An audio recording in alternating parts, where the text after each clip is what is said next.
പോലീസിൽ നിന്നും മുകുന്ദന് കിട്ടുന്ന കന്നിമർദ്ദനമല്ല ഇത്. ചെമ്മണ്ണൂർ ഗ്രാമത്തിൽ പാർട്ടിയുടെ നേതൃത്വം ഏറ്റെടുത്ത ശേഷം മുകുന്ദൻ നടത്തിയിട്ടുള്ള സമര പോരാട്ടങ്ങൾ നിരവധിയാണ്. അതെല്ലാം തന്നെ ചെറുതും വലുതുമായ മർദ്ദനങ്ങളിലാണ് അവസാനിച്ചിട്ടുള്ളത്. മുകുന്ദന്റെ രാഷ്ട്രീയ ജീവിതം തുടങ്ങുന്നത് ഇന്നോ ഇന്നലെയോ അല്ല. ഹൈസ്കൂൾ പഠനകാലത്ത് തന്നെ വിദ്യാർത്ഥികളുടെ എല്ലാ സമരമുഖങ്ങളിലും മുകുന്ദൻ എന്ന കുട്ടി നേതാവ് നേതൃസ്ഥാനത്തുണ്ടായിരുന്നു. വളർന്നപ്പോൾ എല്ലാ കമ്മ്യൂണിസ്റ്റ് രാജ്യങ്ങളെയും മുകുന്ദൻ സ്നേഹിക്കാൻ തുടങ്ങി. ഫിഡൽ കാസ്ട്രോയാണ് ആരാധ്യ നേതാവ്. ക്യൂബ മാതൃരാജ്യം പോലെയാണ്. അതുകൊണ്ട് കിട്ടിയ ഓമന പേരാണ് ക്യൂബ മുകുന്ദൻ. ഇത് സഖാവ് അൻവർ. മുകുന്ദൻ തീയാണെങ്കിൽ അൻവർ തീപ്പന്തമാണ്. നൂതനെ പോലെ തന്നെ നിരീശ്വരവാദിയാണ്. അഥവാ ഈശ്വരൻ ഉണ്ടെങ്കിൽ അത് പാർട്ടിയും തനിക്ക് പ്രിയപ്പെട്ട മുകുന്ദേട്ടനുമാണ്. ഈ സമരം കുത്തകക്കാരനായ കുഞ്ഞുണ്ണി മുതലാളിയുടെ തുകൽ ഫാക്ടറിക്കെതിരായാണ്. പരിസ്ഥിതി മലിനീകരണം തടയാതെ ഫാക്ടറി പ്രവർത്തിക്കാൻ അനുവദിക്കില്ലെന്നാണ് മുകുന്ദന്റെയും കൂട്ടരുടെയും തീരുമാനം. സമരക്കാരെ അടിച്ച് പദം വരുത്തി മുഖ്യ തൊരപ്പന്മാരെയൊക്കെ പോലീസ് പൊക്കിയെടുത്തോണ്ട് പോയിട്ടുണ്ട്. ഇതാണ് തുകൽ ഫാക്ടറി ഉടമസ്ഥൻ കുഞ്ഞുണ്ണി മുതലാളി. ഏത് പാർട്ടി അധികാരത്തിൽ വന്നാലും അധികാരത്തിന്റെ ഇടനാഴികളിൽ നുഴഞ്ഞു കയറാൻ മിടുക്കൻ. ഗൾഫിലും ഇയാൾക്ക് വേരുകളുണ്ട്. ഗോപാല, ഫാക്ടറിക്ക് മുമ്പിൽ ധർണ നടത്തിയ സഖാക്കളെ പോലീസ് മർദ്ദിച്ചു. ഇവിടെ വിവരം കിട്ടി രാവണി മാഷേ. 5-10 സഖാക്കൾക്ക് നല്ല പരിക്കുണ്ടെന്നാ കേട്ടത്. മുകുന്ദനൊക്കെ ആസ്പത്രിയിലാ. അതും ഞാൻ അറിഞ്ഞു. ധർണയുടെ നേതൃത്വം അവനായതുകൊണ്ട് പോലീസ് കൂടുതൽ ശ്രദ്ധയോടെ അവനെ തല്ലിക്കാണും. എനിക്ക് അവനെ കുറിച്ച് അഭിമാനമേ ഉള്ളൂ. ഒരു നല്ല കാര്യത്തിന് വേണ്ടി സമരം ചെയ്തിട്ടാണല്ലോ മർദ്ദനമേറ്റ് ആശുപത്രിയിലായത്. മാഷ് ഇരിക്കെ. ജോർജെ, എന്താ മാഷക്കൊരു ചായ. ഇരിക്കെ. ഇത് മുകുന്ദന്റെ അച്ഛൻ സൊസൈറ്റി ഗോപാലൻ, നാട്ടുകാരുടെ ഗോപാലട്ടൻ. ദരിദ്രനായി ജനിച്ച് ദരിദ്രനായി ജീവിക്കുന്നതിൽ അഭിമാനിക്കുന്ന വിപ്ലവകാരി. ചെമ്മണ്ണൂരിൽ പാർട്ടിക്ക് അടിത്തറയുണ്ടാക്കുന്നതിൽ പ്രധാന പങ്ക് ഗോപാലട്ടനായിരുന്നു.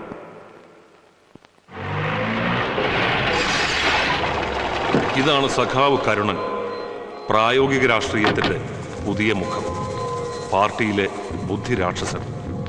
ആ ബുദ്ധിയിൽ സമരസപ്പെടുക, വിട്ടുവീഴ്ചകൾ ചെയ്യുക തുടങ്ങിയ പുതിയ സൂത്രവാക്യങ്ങളും ഉൾപ്പെടും.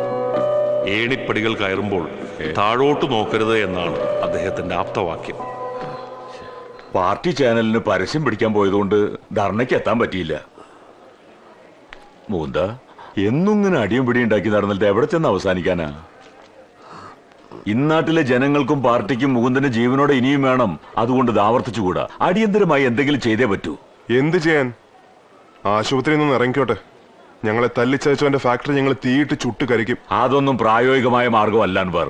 കുഞ്ഞുണ്ണി മുതലാളി ദുബായിൽ നിന്ന് എത്തിയിട്ടുണ്ട്. പാർട്ടിക്ക് നാണക്കേടുണ്ടാകാത്ത വിധം ഒരു അമിക്കബിൾ സൊല്യൂഷൻ എത്രയും വേഗം ഉണ്ടാക്കണം. നമ്മൾ കൂട്ടായിട്ടെടുത്ത തീരുമാനമല്ലേ, എന്നിട്ട് ഇപ്പോഴെന്താ ഒരു കോംപ്രമൈസിന്റെ ഭാഷ? പാർട്ടി സഖാക്കളെ കൊലയ്ക്ക് കൊടുക്കാൻ ഇത്തിരി വിഷമമുണ്ട്. കഴിയുമെങ്കിൽ സമാധാനപരമായി തീർക്കാനാണ് സംസ്ഥാന കമ്മിറ്റിയുടെ നിർദ്ദേശം. എന്തായാലും ഇവിടുന്ന് ഇറങ്ങിയാൽ ഉടനെ നമ്മൾ അയാളെ കാണുന്നു. ഒന്ന് ശ്രമിച്ചു നോക്കാം. എന്തു പറയുന്നു? ഇറങ്ങട്ടെ, എന്നിട്ട് തീരുമാനിക്കാം. വരണം. ഞാൻ വന്നിട്ട് 1 മിനിറ്റ് ആയതേ ഉള്ളൂ. ഇരിക്കെ.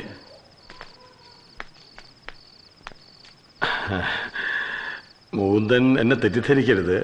ഫാക്ടറി പരിസരത്തുനിന്ന് സമരക്കാരെ മാറ്റണമെന്ന് മാത്രമേ ഞാൻ പോലീസിനോട് ആവശ്യപ്പെട്ടിരുന്നുള്ളൂ. പക്ഷെ അവന്മാര് കയ്യേറ്റം ചെയ്യുമെന്ന് ഞാൻ വിചാരിച്ചതേ ഇല്ല. മാറാൻ തയ്യാറല്ലാത്തവരെ മാറ്റാൻ ശ്രമിക്കുമ്പോൾ അവിടെ സംഘർഷം ഉണ്ടാവും, പോലീസ് മർദ്ദിക്കും എന്നൊക്കെ മനസ്സിലാക്കാനുള്ള ബുദ്ധി പോലും കുഞ്ഞുണ്ണി മുതലാളിക്ക് ഇല്ല അല്ലേ? ഓട്ടെ, അതൊക്കെ കഴിഞ്ഞ കാര്യങ്ങളല്ലേ മൂന്ത. സഖാവിന് തല്ല് കിട്ടാത്തത് കൊണ്ടാണ് അങ്ങനെ തോന്നുന്നത്. ഞങ്ങൾ വന്നത് കോംപ്രമൈസ് ചർച്ചയ്ക്കൊന്നുമല്ല, നിലപാട് നേരിട്ട് വ്യക്തമാക്കി തരാനാണ്. ഫാക്ടറിയുടെ ചുറ്റുപാടുമുള്ള ഒരുപാട് കിണറുകളിലെ വെള്ളം മലിനമാണ്. മാലിന്യ സംസ്കരണ സംവിധാനമില്ലാതെ ഒരു ദിവസം പോലും ഫാക്ടറി പ്രവർത്തിക്കില്ല. അത് ഞാൻ ചെയ്യാവുന്ന സമ്മതിച്ചല്ലോ, പക്ഷെ സമയമെടുക്കും. അതുവരെ ഫാക്ടറി പൂട്ടിയിട്ടാൽ വരുന്ന നഷ്ടം. ഒരു കാര്യം ചെയ്യാം, മുകുന്ദൻ നിർദ്ദേശിക്കുന്ന 10 പേർക്ക്, സഖാക്കൾ പലരും പണിയില്ലാതെ നടക്കുകയാണല്ലോ, ഞാൻ ജോലി കൊടുക്കാം. പാർട്ടിക്ക് കൈക്കൂലി മിസ്റ്റർ. ഒരു സാമൂഹ്യ വിപത്തിനെതിരെയാണ് ഈ സമരം, അല്ലാതെ തൊഴിലില്ലായ്മക്കെതിരെയല്ല. നമ്മുടെ ആളുകൾക്ക് ജോലി കിട്ടുന്ന ഒരു നല്ല കാര്യമല്ലേ മൂന്ത. സഖാവ് അങ്ങനെ സംസാരിക്കരുത്. അതല്ല, ഞാൻ സമരം നമ്മൾ വിജയിപ്പിക്കും. പക്ഷേ ഇരുപക്ഷത്തും കൂടുതൽ നഷ്ടങ്ങൾ ഉണ്ടാകാതെ, അതിനാണല്ലോ കോംപ്രമൈസ് എന്ന് പറയുന്നത്. ധാരാളം മെമ്മോറാണ്ടങ്ങൾ സർക്കാരിലേക്ക് പോയിട്ടുണ്ട്. ഈ നാട്ടുകാരെ മാറാരോഗികളാക്കുന്ന ഒരു പരിപാടിയും അനുവദിക്കുന്ന പ്രശ്നമില്ല. കോംപ്രമൈസ് ഒന്നേ ഉള്ളൂ. എത്രയും വേഗം മാലിന്യ സംസ്കരണ പ്ലാന്റ് സ്ഥാപിക്കുക. അതുവരെ ഫാക്ടറി അടച്ചിടുക. കാണാം.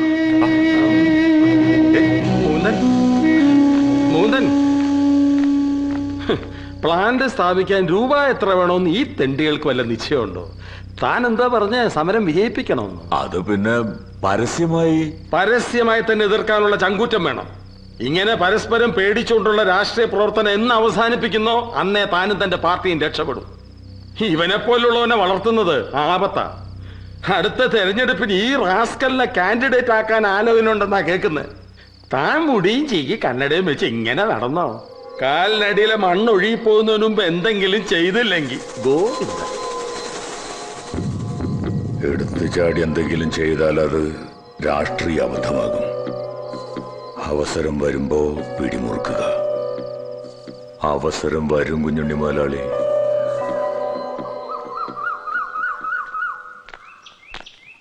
അച്ഛാ, ഞാൻ ഇറങ്ങാണ്. ഞാനും വരുന്നു.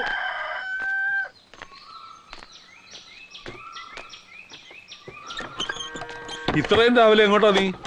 മേലുകാവിൽ ഇന്നാണല്ലോ വെട്ടിനിരത്തൽ. ഓ, എന്താണ് വെട്ടി നിരത്തുന്നത്? നെൽപ്പാടം നികത്തി വാഴ വെച്ചിരിക്കുകയാണല്ലോ അവിടെ. ആ വാഴ മുഴുവൻ ഞങ്ങൾ വെട്ടും. വാഴയും ഒരു കൃഷിയല്ലേ മുകുന്ന? ആയിരിക്കാം, പക്ഷെ വാഴക്കൊല കൊണ്ട് ചോറുണ്ടാക്കാൻ പറ്റില്ലല്ലോ. ദോശ, പുട്ട്, ഇഡ്ഡലി, ചോറ്, ചുരുക്കത്തിൽ മലയാളിയുടെ അടിസ്ഥാന ആഹാരത്തിന് അരി തന്നെ വേണം. നെൽപ്പാടം നികത്തിയാൽ അരിക്ക് ഇവിടെ പോകും. ആന്ധ്രാക്കാരന്റെ അരി ലോറി വരുന്നതും കാത്ത് മലയാളി വായും പൊളിച്ചിങ്ങനെ ഇരിക്കണം എന്നാണോ അച്ഛൻ പറയുന്നത്? അങ്ങനെ ഞാൻ പറഞ്ഞില്ല. എങ്കിൽ ആ വിഷയം വിട്ടേക്കൂ. വെട്ടിനിരത്തിൽ പാർട്ടി നയമാണ്, നടപ്പിലാക്കിയേ പറ്റൂ. അല്ല മൂന്ന, ആ EP ഗോപി അച്ചടക്കമുള്ള ഒരു പാർട്ടി പ്രവർത്തകനായിരുന്നല്ലോ, അവനെ സസ്പെൻഡ് ചെയ്തെന്ന് കേട്ടു. ആ, അച്ഛനപ്പോ സംഭവം അറിഞ്ഞില്ലേ? ഇല്ല. വെറുതെ സസ്പെൻഡ് ചെയ്തതല്ല, അവൻ മദ്യപിക്കുന്നുണ്ട് രഹസ്യമായി എന്ന് പാർട്ടിക്ക് റിപ്പോർട്ട് കിട്ടി. ജനങ്ങൾക്ക് മാതൃകയാകേണ്ട ഒരു പാർട്ടി പ്രവർത്തകൻ അങ്ങനെ ചെയ്താൽ സസ്പെൻഷൻ അല്ല, ചിലപ്പോ ഡിസ്മിസ് ചെയ്തൊന്നും വരും. അങ്ങനെ നോക്കിയാൽ ഒരുപാട് പേരെ ഡിസ്മിസ് ചെയ്യേണ്ടി വരുമല്ലോ. ഒരുപാട് പേര് മദ്യപിച്ചാൽ ഒരുപാട് പേരെ ഡിസ്മിസ് ചെയ്യും. റഷ്യയിൽ കമ്മ്യൂണിസ്റ്റ് പാർട്ടി ഭരിക്കുമ്പോ വോഡ്ക കുടിക്കാത്ത നേതാക്കന്മാർ അപൂർവമായിരുന്നു. അങ്ങനെ വോഡ്ക കുടിച്ചാണല്ലോ റഷ്യയിൽ കമ്മ്യൂണിസം തകർന്നത്. അച്ഛൻ ഒന്ന് ഓർക്കണം, പാർട്ടി പിളർപ്പിന് ശേഷം, അതായത് 1964 ശേഷം നമ്മൾ റഷ്യ അംഗീകരിക്കാറില്ലല്ലോ. 64 മുമ്പ് വോഡ്ക കുടിച്ചിരുന്ന നേതാക്കന്മാരെ നമ്മൾ അംഗീകരിച്ചിരുന്നു. അത് പിന്നെ പാർട്ടിക്ക് തെറ്റ് പറ്റിയതാണ്. തെറ്റ് പറ്റിയാൽ 30 or 40 വർഷം കഴിഞ്ഞാലും പാർട്ടി അത് തിരുത്താറുണ്ടല്ലോ. അത് ശരിയാ. അങ്ങനെ വരുമ്പോ ഇന്നത്തെ വാഴവെട്ട് തെറ്റായി പോയി എന്ന് കുറെ കാലം കഴിഞ്ഞ് ബോധ്യപ്പെട്ടാൽ ഇപ്പോ വെട്ടിയവർ തന്നെ കാണുമോ പകരം വാഴ വെച്ചു കൊടുക്കാൻ?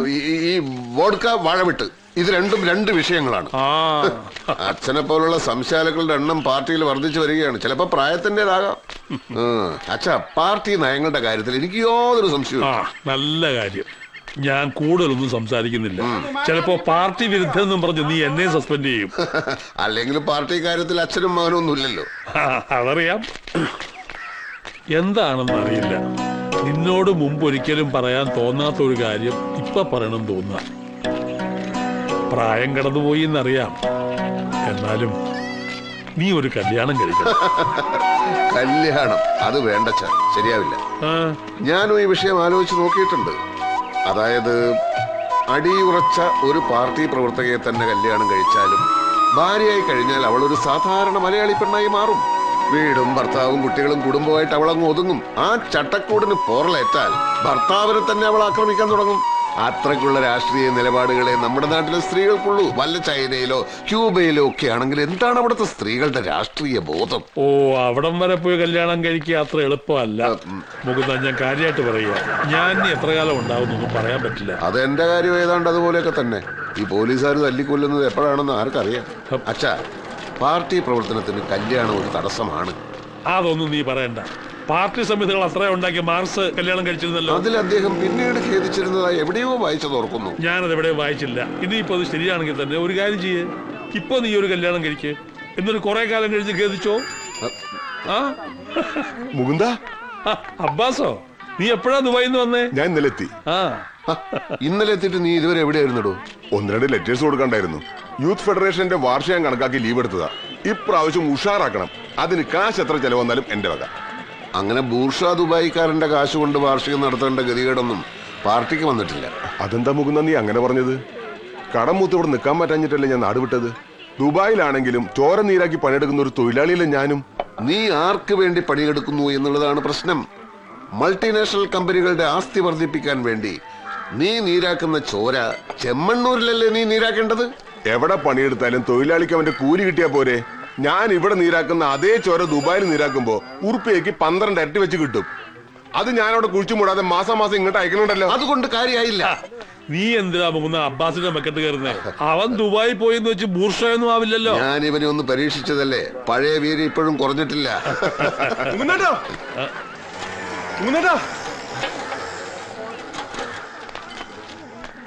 തിരുവനന്തപുരത്ത് രാമകൃഷ്ണ വക്കീൽ വിളിച്ചിരുന്നു. ഫാക്ടറി പൂട്ടാൻ സർക്കാർ ഉത്തരവായി. ഇൻകുലാബ് സിന്ദാബാദ്, ഇൻകുലാബ് സിന്ദാബാദ്, ഇൻകുലാബ് സിന്ദാബാദ്, ഇൻകുലാബ് സിന്ദാബാദ്. പൂട്ടിച്ചേ പൂട്ടിച്ചേ ഫാക്ടറി ഞങ്ങൾ പൂട്ടിച്ചേ.